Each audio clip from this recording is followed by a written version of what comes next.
The superstitious, and there are many of them in China, believe that huge natural catastrophes are always precursors of great change. What must they be thinking? A disastrous earthquake, China about to host its first Olympic Games, and the entire world is watching. Something strikingly similar happened before, although there were no outsiders in China to record the event and very few pictures remain. In late July of 1976, there was an even more catastrophic earthquake in China. More than 250,000 people died. The Olympic Games were underway in Montreal, and China played no part in them whatsoever. In those waning days of the Cultural Revolution, China refused almost all contact with the outside world. Mao Zedong lay on his deathbed, and great changes were about to take place.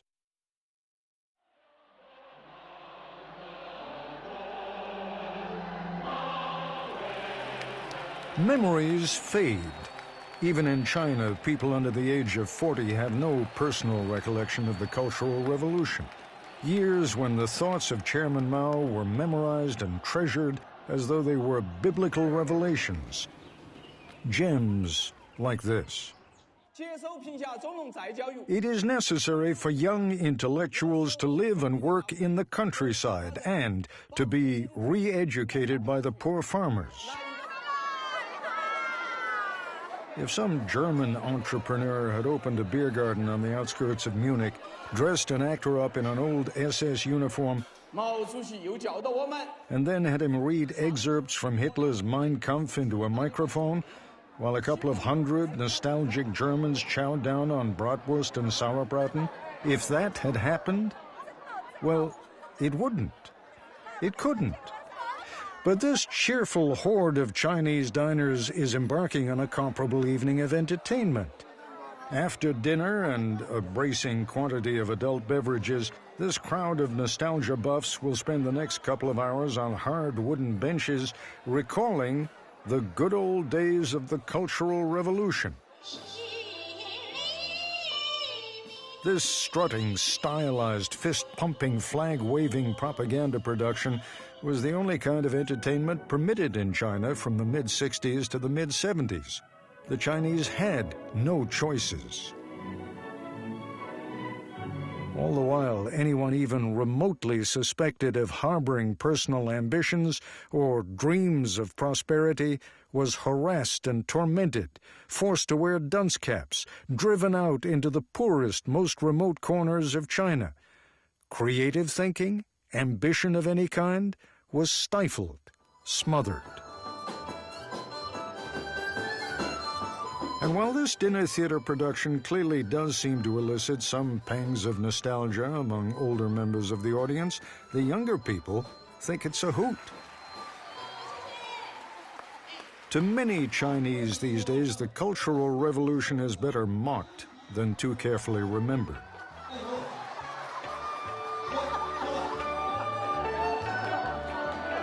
You may back then have thought about getting rich, but you didn't dare say it out loud.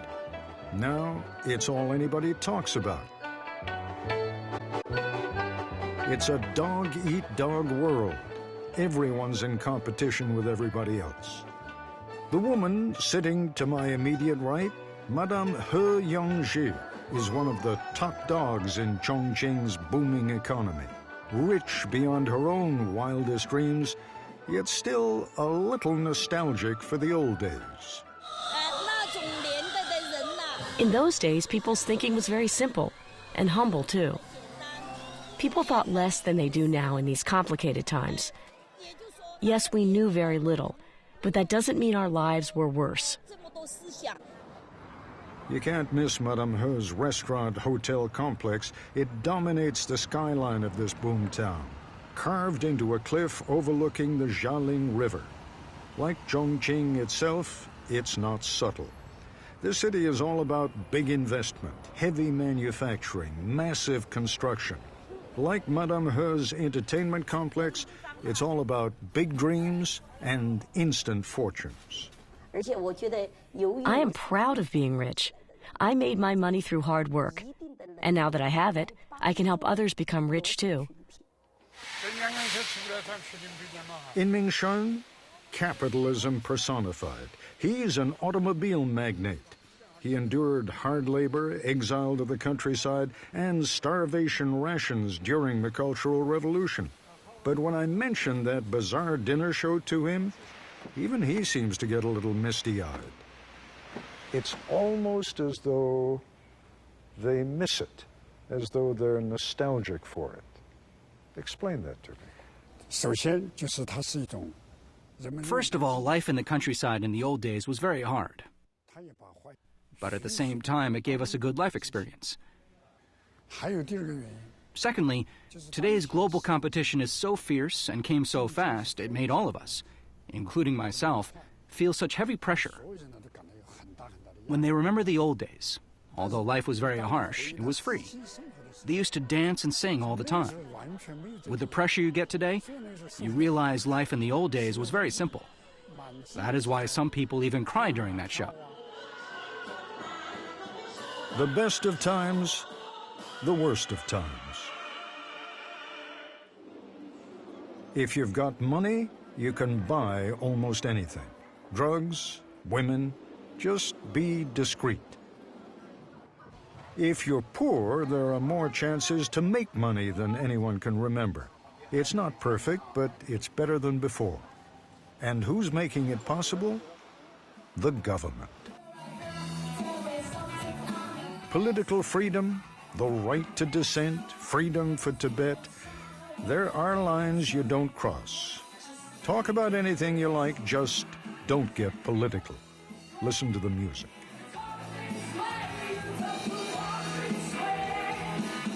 The singer, she's adopted a Western name, Bethany, is the featured performer here at the Cotton Club. Speaks good English, but when the conversation gets complicated, she'll answer in Chinese. What is different in the Chinese social structure, in the morality, in a city like Chongqing that is growing so quickly? Like any city that develops quickly, people are more or less lost in the transition. People become very shallow and curious about anything from the outside, and they often get confused. Take drugs, for example. Whenever there is a demand, there will be a supply. You can get whatever you want as long as you have money. Some rich men don't have time to look for real love, and still they need girls, so they come pick them up like fast food. And the pretty girls want a shortcut to get rich. This is why China has so many problems. Traditionally, homosexuality was illegal, but now it's not difficult for many people to accept such a thing. Open homosexuality in China? Oh, yes. And some highly popular gay clubs where it's celebrated by men who say they don't think they will be gay forever. We'll show you.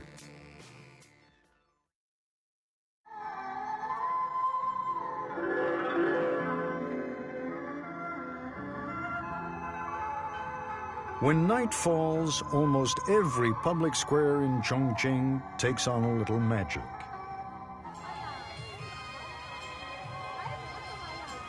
The music is piped in over speakers, and because it's free, which is the only price that everyone can afford, and because there's very little land available for any other kind of recreation,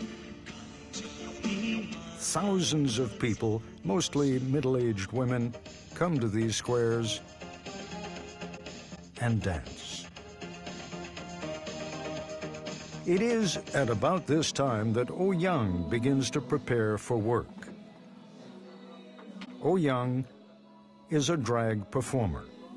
When I had my first boyfriend, my father asked me, "Why do you have such a special relationship with that boy?" Of course, he meant gay relationship. My father said if this is an illness, we will find a doctor to cure it. But if this is what you are, that's okay. The Wu Yi Club is hardly the kind of place you expect to find in China's heartland. The club flourishes in the very heart of town and is packed every night with gays and lesbians and a few curious straights. It's pretty tame stuff for the most part, but for the past 60 years, China's been a rigidly puritanical country. The mere fact that this club is permitted to exist openly without police interference is almost certainly due to regular payoffs, but it's also a mark of China's changing values.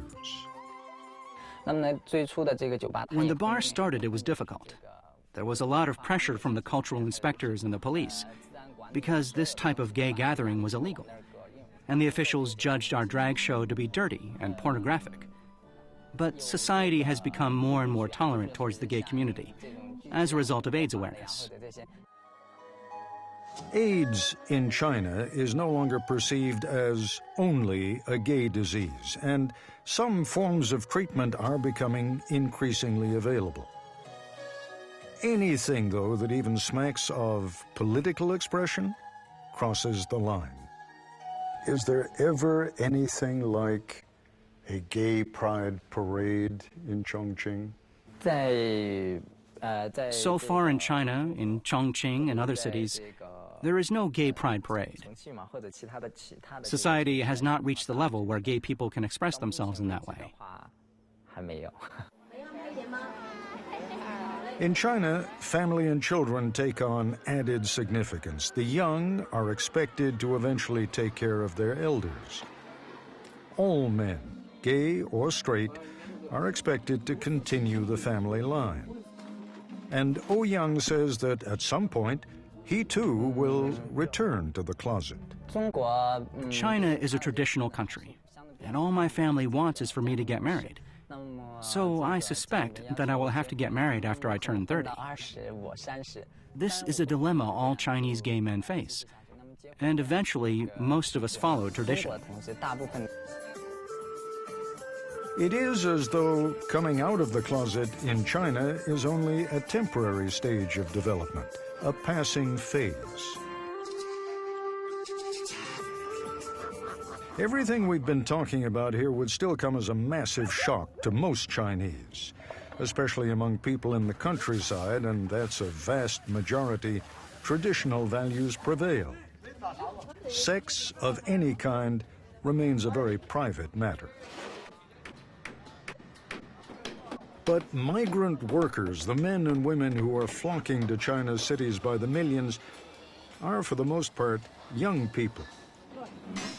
Young and single, or young and separated from their families for long periods.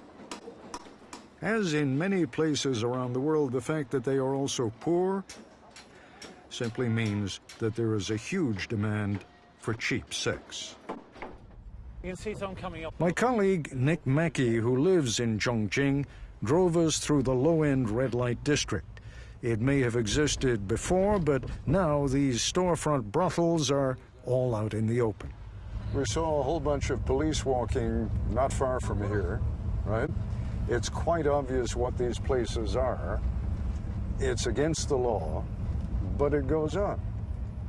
Absolutely, and it does beg the question: are these places paying some form of protection money to the local police to actually stay in operation? Prostitution is illegal, and these shops are fronts for prostitution. A product to suit every pocketbook. There's more available than just a sing-along at Chongqing's karaoke clubs. The more money a customer's got, the more options he'll have to spend it.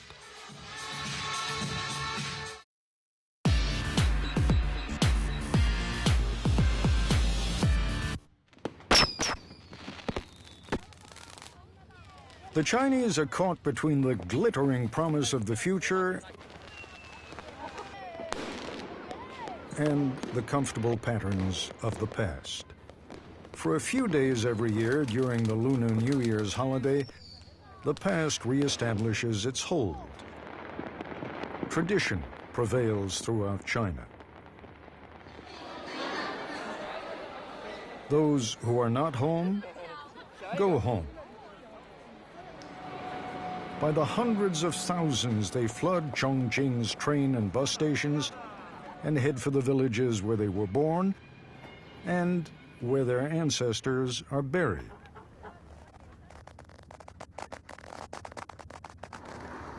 The young girl there, that's Li Dan. She's home from boarding school, walking up into the hills of her home village, Dragon Spring, with her mother and father to visit the grave of her maternal grandmother. Fireworks to frighten away evil spirits. Tradition. The mother, Jin Gonglu, had told me last fall that she was fed up with her husband, that she would leave him right after the new year and find a job in the city. Her daughter, Li Dan, was horrified, warned her mother that she would leave school if that happened. My aunt says people in the city look down on us villagers, and I worry about the type of work there. Jin Gonglu says there was never any love between her and her husband. His family treated her horribly, and he's often drunk. When Li Dan was born, her father and his family were not pleased. They hoped to have a boy. My mother-in-law did not want us to stay at her home because I gave birth to a daughter, so we were thrown out. That's typical of the older generation. But the biggest issue between them was over spending the money to send Li Dan, a girl, to boarding school. Jin Gonglu will endure almost anything to keep her child in school. She will even stay in Dragon Spring. Indeed, she has found a second job, working for a local caterer preparing banquets for wedding celebrations like this one. The extra money will help pay the tuition. The caterer wanted no part of her husband. He drinks too much. He works well enough for an hour or two, but then, eventually, he passes out. Jin Gonglu keeps on working. Her husband keeps on drinking. It's far from universal in China, but under the old ways, this kind of thing happened all too often. But tradition is changing all over China. That is exactly what Jin Gonglu's sacrifice is intended to achieve for Li Dan, a complete break with precisely that kind of tradition. Without such a head start, though, a young woman's options in the city are limited. What are these girls going to do? Young girls, Li Dan's age, also from outside the big city. They're nice girls, they come from good families. They could work on an assembly line, perhaps they'd earn $20 or $25 a week. But they want to make a lot of money. And all they've got is their youth and their good looks. And so they come to work in a place like this, where some of the girls can earn $20 in an evening.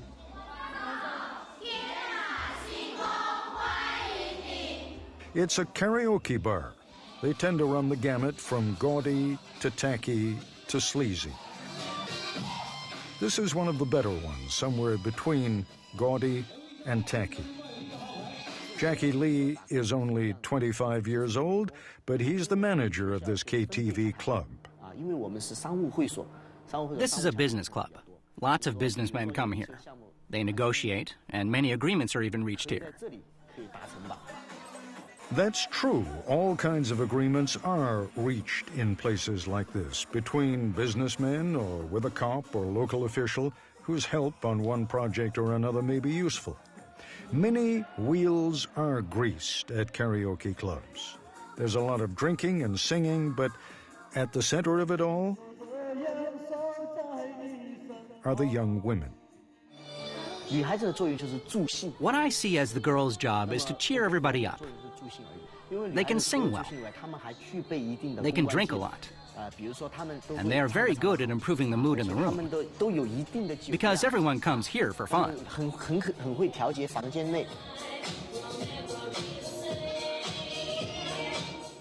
There's a boisterous public area where the customers sit and ogle the young women.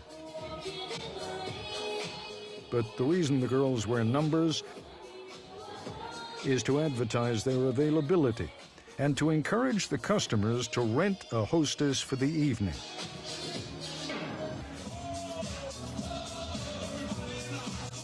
Some of these karaoke clubs are just thinly disguised brothels. This place, says Jackie Lee, is not. The first thing we do, he says, is spell out what the job involves. The second point we tell our girls, our company's principle is, treat our customers as God. So we must provide good service. Off the main floor, corridor after corridor of private rooms. Field producer Zhang Yongning takes me to VIP room 888. 888, luckiest number of all. And here, too, the girls parade in until the customer finds what he's looking for. Most of them look terribly young and vulnerable. And they are. 我叫李彤，今年18。赵娇，17。我叫白银，19岁。周玉洁，18岁。Do you recognize them? 3 of them, and they come from the same town, are the girls you first met when they were shopping. They admit that it's a thin line in a place like this between entertaining a customer and entertaining a customer. Some customers will always try to grope us. Do you think when they come here, they expect that maybe some of you will go home with them? Yes, definitely. No girl from this club, they were quick to add, though, would go home with a client. In some karaoke bars, the girls go home with the customers, right? There are many, but I want to do what is right. So, now that you think about it, was this a good idea? Leaving your hometown and coming here? It's worth it. No, I should be in school. At the end of the year, I will go home and go into the clothing business. Which is exactly what she did. Bai Yin went home to the town of Tongliang and is now working in a local clothing shop. Working in a club like that, it's very hard to remain respectable. So it's probably better just not to be there. Her father has no idea that she worked as a hostess in Chongqing. Her mother clearly suspects something and is adamant that her daughter will not be returning to the city. We just want our family to be safe and to live a simple life. We want to keep to ourselves because it's hard to tell who is good and who is bad.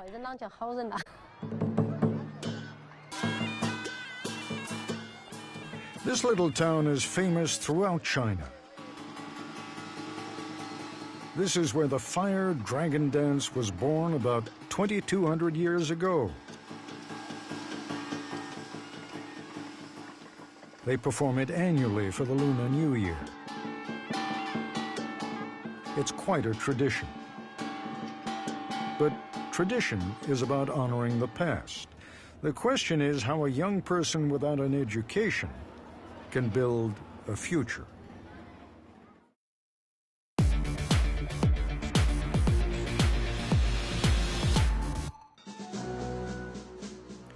Well, why not? The Great Wall is an extended, essentially endless fashion runway. Designer Karl Lagerfeld considers the setting enchanting and entirely logical. It's built to be a runway, you know, they don't have to fight against the Mongolians anymore. It is certainly where LVMH, owner of Fendi, Tag Heuer, Louis Vuitton, Dom Perignon, the biggest luxury goods group in the world, wants to be. China. This enormous potential marketplace for all things Western.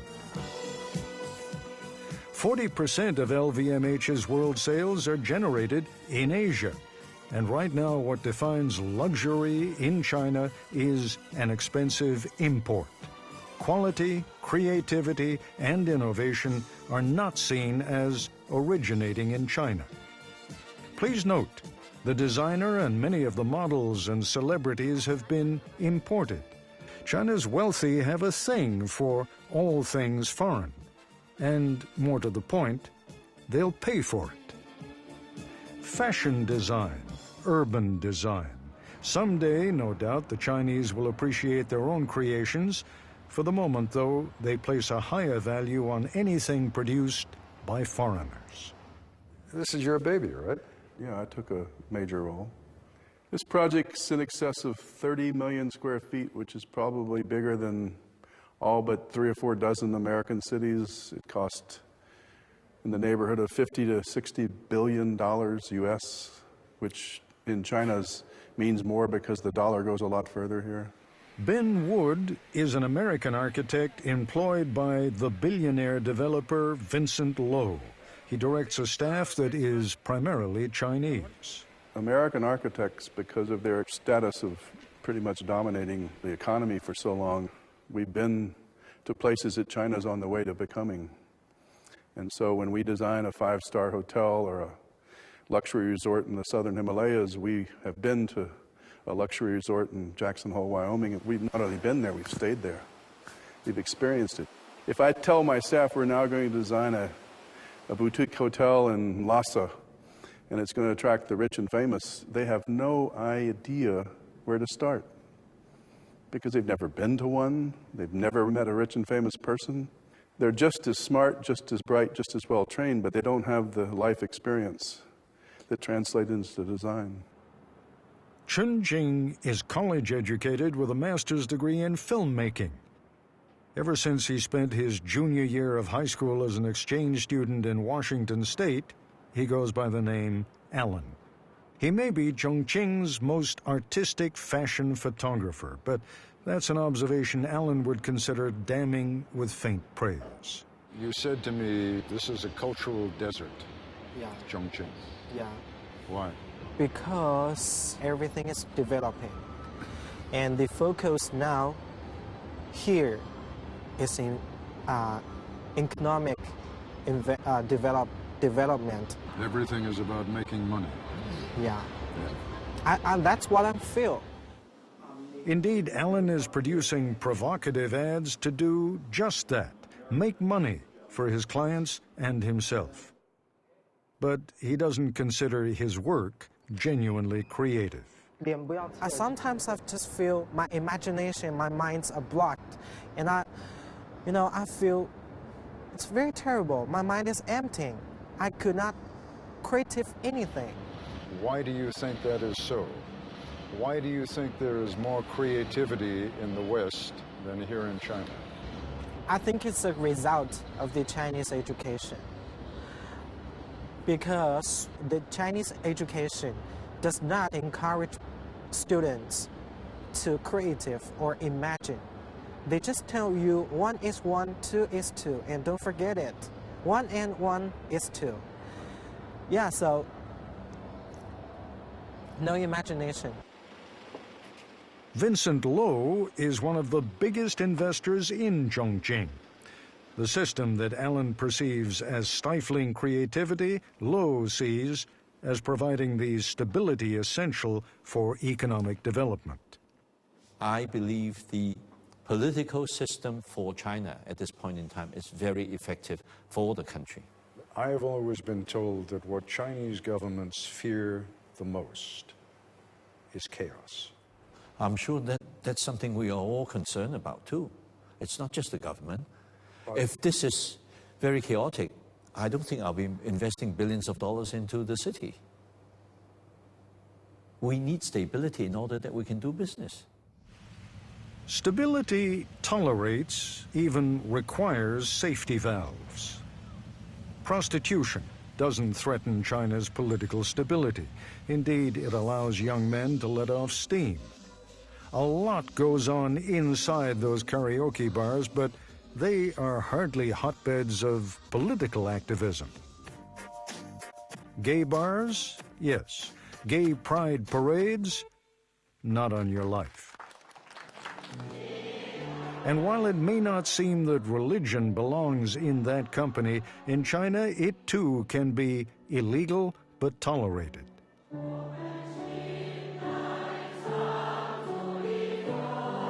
Alan Chun recently converted to Christianity. As part of his search for moral values, Alan now meets every Tuesday night with a Bible study group. What did you find in religion that you didn't have before? The purpose of life. And that purpose is what?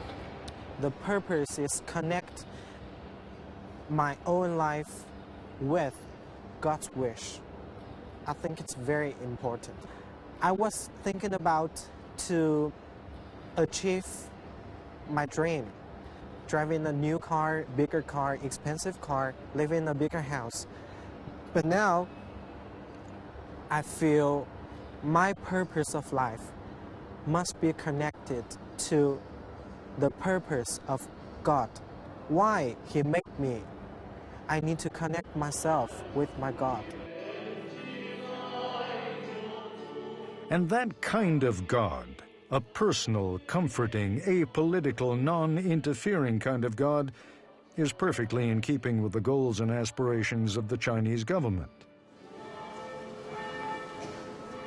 The Roman Catholic Church, for example, remains officially illegal, but Rome and Beijing seem to be moving toward accommodation, and Catholics these days are rarely persecuted by the government. The government does not tolerate the spiritual practices of Falun Gong. At its peak, 70 million members strong. There was a silent protest in 1999. 10,000 Falun Gong gathered in front of party headquarters in Beijing. That scared the government, and Falun Gong has been out of bounds ever since. It's okay for you to become a Christian. Yeah. That's no problem. Yeah. But if you wanted to join Falun Gong, oh, no. That would be a big problem. Yeah. Why? Why? Because the government said it's bad. I understand. And we are citizens. It's responsibility to follow the government's orders. And I think the government's order should be respected. There must be a reason for them to do it. I believe in my government, yeah. Which is also a form of faith, blind faith. Things in China are getting better, therefore, what the government is doing must be right.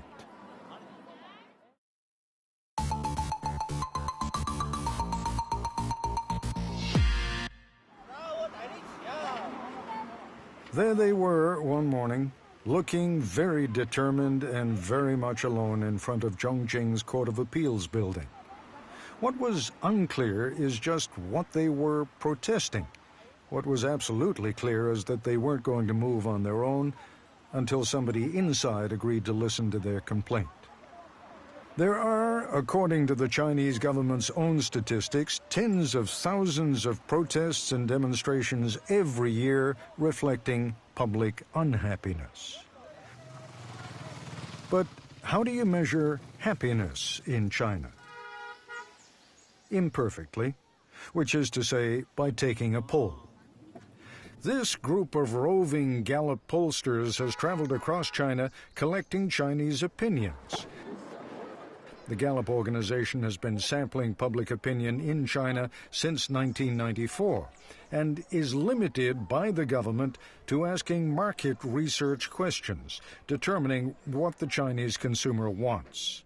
For this particular survey, researchers conducted about 3,000 face-to-face interviews. Respondents were asked to rank their happiness on a scale of 1 to 10. Su Zhe, a school teacher, ranked hers at 6. The Chinese economy is growing very fast, and people are able to own property. I think this is a good thing. It's bringing us closer to Western standards. I hope my child will get a good education. People seem so focused on making money now and providing a better life for their children down the road that there's almost no discussion of the freedoms they don't have. The majority of the consumers in this market are happy with the status quo of their life. You know, I think compared to what happened 5 years ago, I think now they have more ownership of consumer products. Wu Tao is the director of research for Gallup in China. But I think people are also more hopeful about what's going to be happening in their lives. So generally, if you think about the consumers, if you look at the data, I think they're quite upbeat about the future. They're quite optimistic about the future. Optimism extends to the poorest in society. Gallup asks people to compare their lives 5 years ago to what they expect 5 years from now. Among 143 nations polled, only a handful of countries can match China's huge leap in optimism. Even Alan Chun, the fashion photographer who's desperately searching for creativity and innovation, doesn't understand how dissent and political freedom might play a useful role. Because when I say to you, is it possible to have different ideas in China about how things should be done politically? You say to me, no, I love my country, I love the government is doing everything to help the country, so it's not up to me to be creative in that area. Do you see the connection?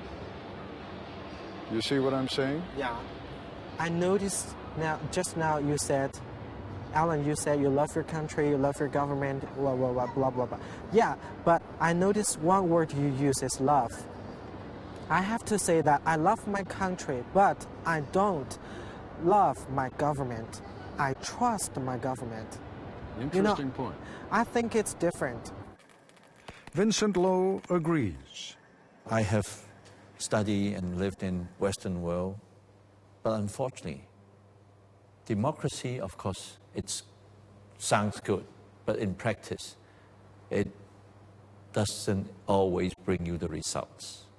And a lot of criticism have been put on China, saying that this is a one-party system, human rights and everything else, but this is a system that has helped China come to where it is in such a short time, in that past 30 years. Nor will you get much argument out of Lo's American architect, Ben Wood. He and I both agree that the best way to solve those problems is not by rampant democracy. It's by controlled change informed by some very smart people over time. And with that in mind, I think over the next 20 years, a third of all new Chinese people will live in a place like this. Now that's an American talking, Yes. sort of pissing on democracy. No, I'm a former jet fighter pilot, loyal to the country. Not at all. I'm just saying I live with these people, so I can appreciate what it's going to take to get them from here to here. If China is to adopt a Western-style democracy today, I don't think I would have so much confidence to invest all this money into China. Why? What do you think the consequence would be? Because I'm sure the development would be very different, and the focus will be very different. And I don't think I would be doing big projects like this in a city like Chongqing.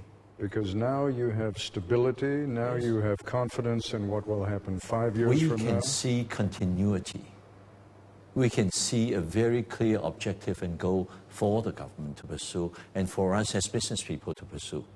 And we can work hand in hand for the good of the place. Vincent Lo worries that political freedom might actually lead to economic instability. Alan Chun has never known political freedom and is quite prepared to accept the government's assurance that he doesn't need it. My question is, if people want to get together, let's say in the countryside, and protest corruption, then the police will come and they will break up the demonstration and they will not allow it. Oh, really? Yeah, you say, oh, really? You don't know that? I don't know. I have never seen that. I know you haven't seen it. You know why you haven't seen it? Why? Because television cannot report it. Oh. Because the newspapers cannot report it. Because anyone who is there, if they take a photograph, they will be arrested. Okay. That's why you don't know about it, right? I don't want to get you in trouble. I don't want to make you say something you don't want to say. No, but, it's fine. But you don't seem to care about that. Yeah. You don't. Not very care about that part. I don't. Yeah. Because? There must be a reason for government to do that. And I really believe in Chinese government because we can see that people here live in a better life than before. And I don't think the people who wrote something and on the street or sitting on the street are smart. They are not smart. I don't think it's a best way to do that. For me, I won't. I don't think it's smart. Which brings us back to that couple on the courthouse steps. The fact that they were treated courteously, even gently, certainly owed something to the fact that our foreign camera crew happened to be on the scene. But that's precisely the point. A few years ago, our cameraman would have been arrested, and the tape would have been confiscated. Some things change slowly in China, but they are changing. What was the protest about? When we contacted the Justice Ministry, no one would say. Indeed, no one would acknowledge that it even happened.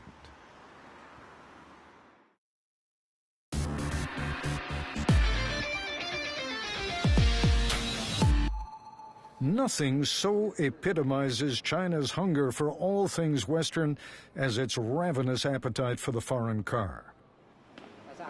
So, if the Chinese could have any car in the world, you know what many, if not most of them, would choose? An American car, a Buick, a black Buick. The Buick popular cars in Chongqing, and they like black cars because that represents elegance and status. Over the last year, General Motors sold more Buicks in China than in the United States. This won't do much for morale in Dearborn or Detroit, but GM and Ford can barely keep up with the demand in China. Nor is this likely to make American auto workers feel any better. As soon as they work out their safety and emissions problems, the Chinese will begin exporting their cars to the United States. We'll tell you all about it on our next program.